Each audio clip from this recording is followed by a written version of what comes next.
Hello YouTube.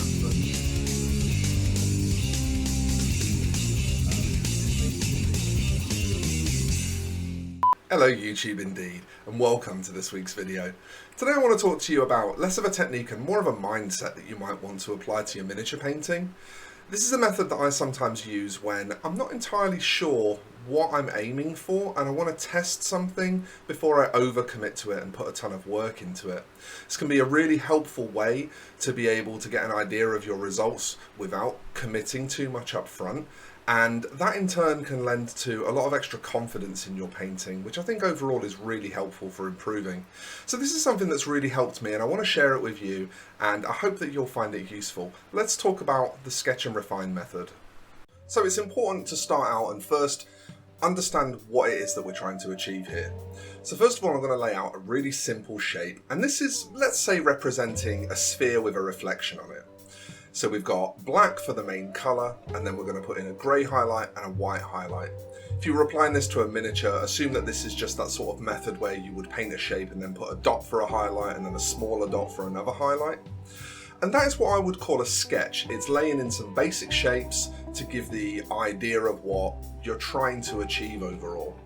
However, what you'll see is that if you start to blur those transitions between those colours, you start to take away some of the edge definition from those highlights, what you start to end up with is something that looks much more convincing as a reflection. And this is what I would refer to as the refining process. But come on, Shai, just showing it on a basic sphere in Photoshop, that's an oversimplification, surely. Well, yeah, it is, and I also think that that's the best way to learn complex ideas. If you start off with an oversimplification, at least everything that you're building on top you can absorb at your own pace. You're starting from the very grassroots. So what I want to do now is show you the same thing on a miniature, and you may feel that it's a little bit different trying to take it in on a much more complex surface, but don't worry about that. I've got your back. There will be more. So in this case, I'm starting out from a black primed miniature, and that's just because I want something that's going to kind of look a bit reflective. I hadn't really had a fixed idea here of exactly what I wanted, but I knew I wanted to work with green because I wanted to contrast it off of gold.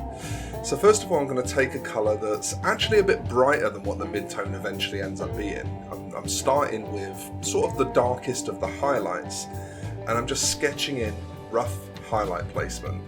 So again, we're not trying to have anything that looks refined or defined as such.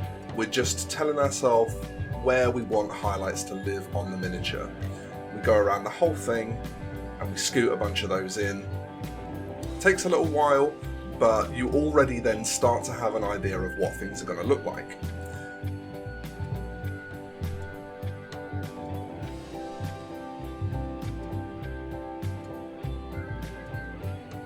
Now we've stepped up to a brighter colour and added another stage of highlights, and then we're going to start to look at refining that a little now.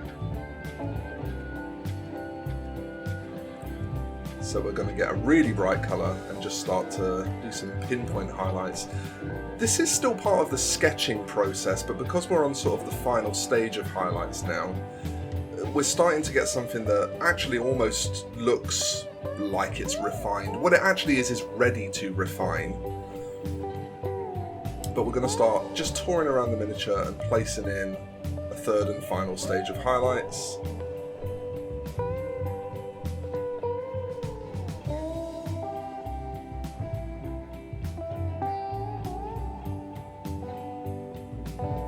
Okay, and then from there, we'll just start to pick out a couple of really bright spots as well. So we've got a sort of 3-stage highlight for the majority of the miniature, but then we just need to kind of pick a few areas where we're going to say, okay, well, these are the areas that I want really bright. These are the areas where I want to draw attention to. So I'm going to add a 4th stage here just to, really pull the viewer into these areas.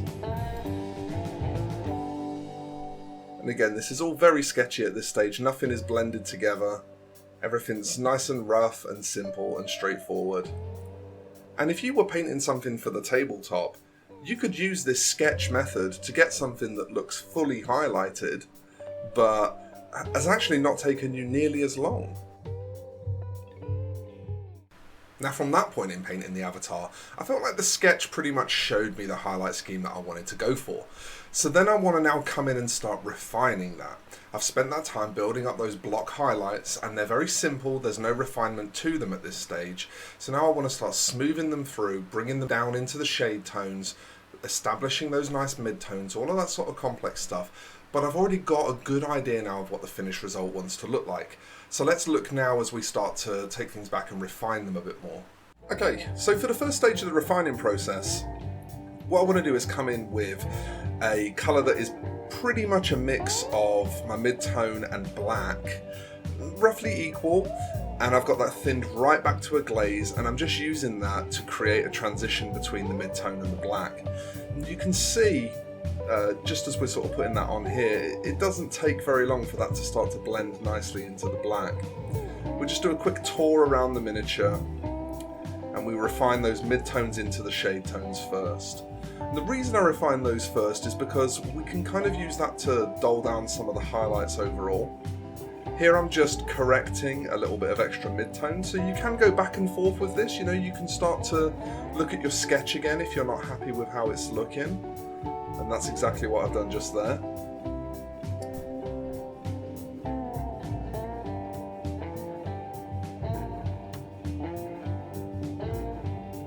See, now I'm also just pulling up my highlights a little bit more on the face here as well. So this is an important thing to note with this technique, is it's not sketch everything, then refine everything. You lay in your sketch, you start refining, and then you may see something that needs to change a bit, and so you re-sketch that area in preparation for when you then come back and refine that. From here, after I've got these highlights onto the face, what I'm going to start doing now is basically touring around the entire miniature, and I'm going to start looking for areas where I need to shade back into the black, such as here on the leg. And I'm going to apply that to everything, and then I'm going to also start looking for areas where I need to highlight up into the highlights. So we start off going around, finding all of these areas where the mid-tone needs blending into the black, using that glaze, and it takes a little while to get around the whole miniature. The refinement stage is definitely a lot more time consuming than the sketching stage, but once you've gone around everything with a couple of passes of glaze to blend those mid-tones, you can see now that I can come in now with thinner, brighter glazes and start to blend those highlight tones. And it basically just becomes a process of, as I always like to say, touring around the miniature, going for a little jaunt around the miniature, and just looking for the areas where you need to come up and glazing up towards the highlights that you sketched in, looking for the areas where you need to drop down and glazing down towards the shades that you sketched in. And just those two stages of glazing over a sketched piece will turn into something that actually looks very refined. So we're going to just go around the miniature now and start to do that, and you can spot the areas where I'm glazing down or highlighting up, but it's essentially all the same thing. It's just thin paint, and I'm pushing in the direction of the highlights when I highlight, and I'm pushing in the direction of the shadows when I shade. Eventually I will actually come all the way back to black. You'll start to see me go around and just some of those areas where the mid-tone is looking a bit too green and there's a bit too much of it, just pull that back towards black. And then once you've gone around with just those sort of three processes, you end up with something that looks a bit like that. You can see that that skin looks way more refined now than it did from the sketching process. So it's at this point where you may be starting to think to yourself, okay, I can see how this works, but it maybe feels a little bit linear. I don't really paint in such a structured way. Well, the thing I would have to tell you is I don't either. Painting in a hyper-structured way doesn't work for a lot of people. It's a very expressive process. And so I don't want you to necessarily think that you have to use this technique exactly how I've laid it out in the demonstration. what I was trying to do there is more show each stage one at a time to allow you to sort of absorb that and then think about how to apply it. What I'm now going to do is take you to some footage instead of me actually just working one area, not in a way that I would if I was trying to demonstrate, but actually in a way that I would if I was just painting in a normal painting session. You're going to see a difference here in how I work, where I will sketch an area, figure out what I'm doing, and then I'll refine a little and then sketch some more. And I'm going to leave you to just watch that with no commentary, and hopefully after you've seen that, it's going to start to make more sense to you how we apply this practically in our everyday painting.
And from looking at that, you can now see how, as I go through the process of actually painting a piece when I'm not demonstrating, I'll start out sort of having an idea, and then I will sketch it out onto the miniature, and then from there I can assess, decide whether or not it was a good idea or not, and then either refine it or reverse back on it and try something different.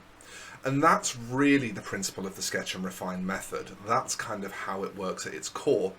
So I suppose the only thing left to really do is show you what the net result is, show you the completed miniature. So let's do one of those twirly whirly things that I know people are quite keen on, and then we'll roll the end credits on this one and call it a week. So thank you so much for watching, and I really hope that this is a useful technique for you that will help you have a bit more confidence and be able to kind of try before you buy when you want to paint something that you've maybe not tried before. Thanks for watching, everyone, and I'll see you in the next one.